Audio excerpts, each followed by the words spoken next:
Right, let's get to Manchester United, where Darren Fletcher has spoken for the first time as the interim head coach at Old Trafford. We can hear from him now. Good evening, Darren. Hi. I mean, lovely to see you. It must be a huge honour to be asked to lead Manchester United, especially with your affinity to the club. What have the last 24 hours been like for you?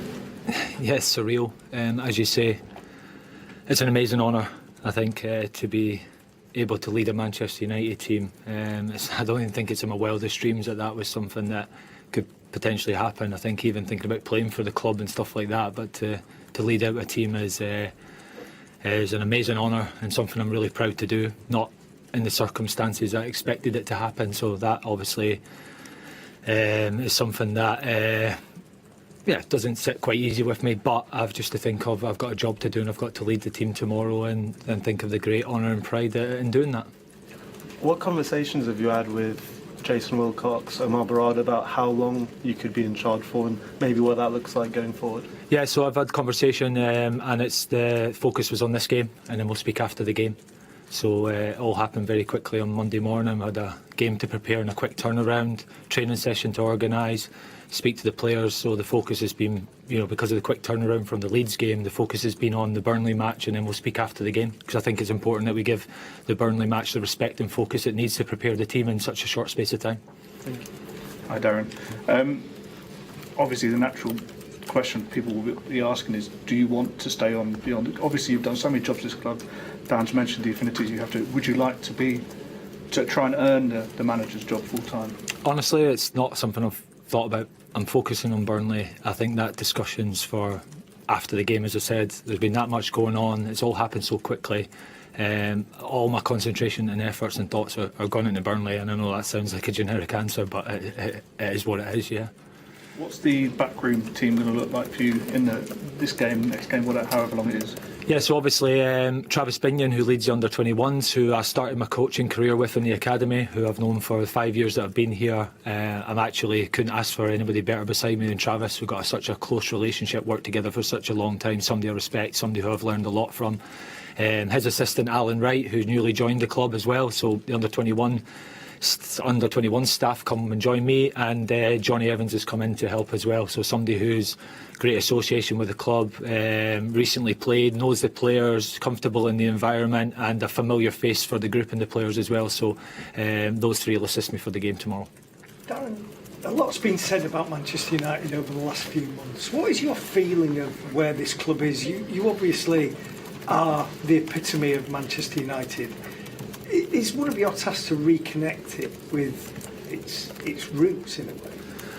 Well, for a game, it's to try and win a football match against Burnley. I think I've had a few different roles at the club, obviously coaching the under-18s just now. My focus and energy every time I've been at the club in whatever role is always to do the best for Manchester United and try and help the club, help the people that I'm working with, the players, the staff, and try and do everything I can to help Manchester United be successful. And as we say, everyone expects Manchester United to be on the top and winning. That's the standard. That's what we all have to try and achieve. That's the standard that's set for everyone at the club. And I just do my best in whatever role I'm in to help make that happen. And in terms of the squad, obviously Ruben's had a lot of players missing. Are any of those players going to be back? Well, I think Ruben alluded to it. I think Mason and Bruno, I think they were pushing to play against Leeds. The decision was that they weren't quite ready, so they've trained, so they should be back in the squad. But they'll be on managed minutes as well and restricted minutes because they've obviously just returned to training. So that's good news, especially the fact that obviously players who've been in good form. Mason Mount's form's been fantastic, and Bruno Fernandes, you don't have to speak about Bruno, he's a captain, he's a leader of the team, so to have them available for selection is obviously great news for me and for the players and for the club and for the fans. Darren, what are the chances that Jack and Tyler Fletcher get full debuts against Burnley? Well, I'd be disclosing team information before the game, and I'm not going to do that and give anything away. Look, for me, they were in the training group on Monday because that was already arranged before I got there. They've been in the squad recently, but obviously we've got a couple of players back from injury, so we'll assess that tomorrow. We still have to assess a couple of players tomorrow as well because of the short turnaround from games. So they're in the periphery squad, but whether they make the match squad, I don't know yet. Well, that remains to be seen. On a more serious note, what will your Manchester United look like?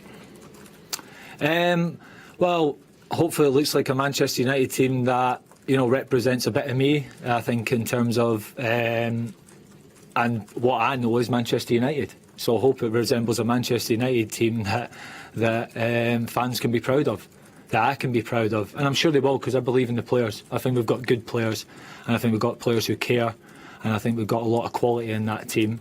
And I hope to give them a platform to go out there to express themselves and to show that. And also to challenge them to, it's about them, it's not about me. It's their season, it's their careers, it's their opportunity. I'm here to help them. But they're the ones who have to cross that white line and go on the pitch and make it happen. So give them some responsibility to go and do that. Interesting to hear there from Darren Fletcher. I mean, the fascinating one was he hasn't thought about it yet in terms of long term. Really, I don't know. But how about that for an interview? How did he do you feel? Yeah, it's tricky for him. I mean, he's in charge for one game. Like, clearly the names that are being shown before are going to be in for the interim shout. So yeah, he might just start his own son tomorrow up front if I was Darren Fletcher. But yeah, not a bad idea. No, it's tricky because clearly he's a legend from the club. He's had so much success under Sir Alex, so he knows what the fans demand and the way Manchester United should be playing. So he's trying to implement that in such a short space and short time. But yeah, he'll be attacking. He'll be trying to make the fans proud of what he's going to tell the players to do tomorrow. Yeah, and in terms of the players that are there listening to that now, how will they feel? They've got him in charge. He's solely focused on that next game against Burnley. He said that a fair few times. How would you be feeling in the dressing room as a player right now? To be fair, they've got a lot of experience in that squad, and you need your experienced players to stand up, like the Brunos, who really have to lead the team and support Darren Fletcher as well. It's listen, it's never good that the manager goes, and it's a really unsettling time for everyone involved, and it's such a important time for the club. I think there's a lot of games there, and the decision has to be made quickly, because it's never great where you've got people uncertain who's the manager, who's the leader, who's the captain of the ship. And I think that's what Manchester will be looking to appoint somebody in charge permanently or interim to the end of the season very quickly. Just finally on Ruben Amorim, did it surprise you this happened? Because, I remember you and I sat here when Ratcliffe gave him this vote of confidence, said, actually, we're going to give him the 3 years, and he's, going to have free rein to do whatever. Did this... Darren Fletcher has described the opportunity to take charge of Manchester United in an interim capacity as an amazing honour. Our former midfielder and current under-18s boss will lead the team for Wednesday's Premier League game away to Burnley, after Ruben Amorim departed his role as head coach on Monday. Fletcher has since been tasked with preparing the squad for the trip to Turf Moor and took a brief break from that ongoing work to speak with the media at our pre-match press conference. Held earlier today, Tuesday, at Carrington, Darren started that briefing by explaining what it means to him to take on the role, before going on to provide more of an insight into a busy last 24 hours and our preparations for the clash with the Clarets. You can read and watch every word from part 1 of the press conference below, before the second section is made available at 22:30 Greenwich Mean Time tonight, Tuesday. Good evening, Darren. It's lovely to see you.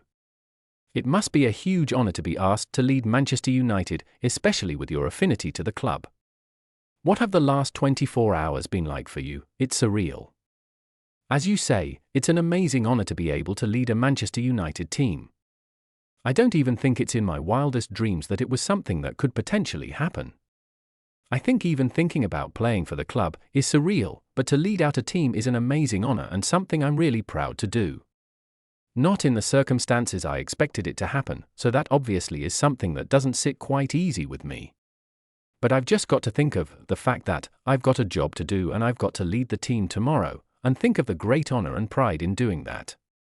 What conversations have you had with Jason Wilcox, Omar Barada about how long you could be in charge for and maybe what that looks like going forward? Yeah, so I've had a conversation and the focus was on this game, and then we'll speak after the game.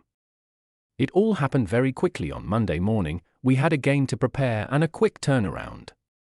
A training session to organise, speak to the players, so the focus, because of the quick turnaround from the Leeds game, has been on the Burnley match, and then we'll speak after the game. I think it's important we give the Burnley match the respect and focus it needs to prepare the team in such a short space of time.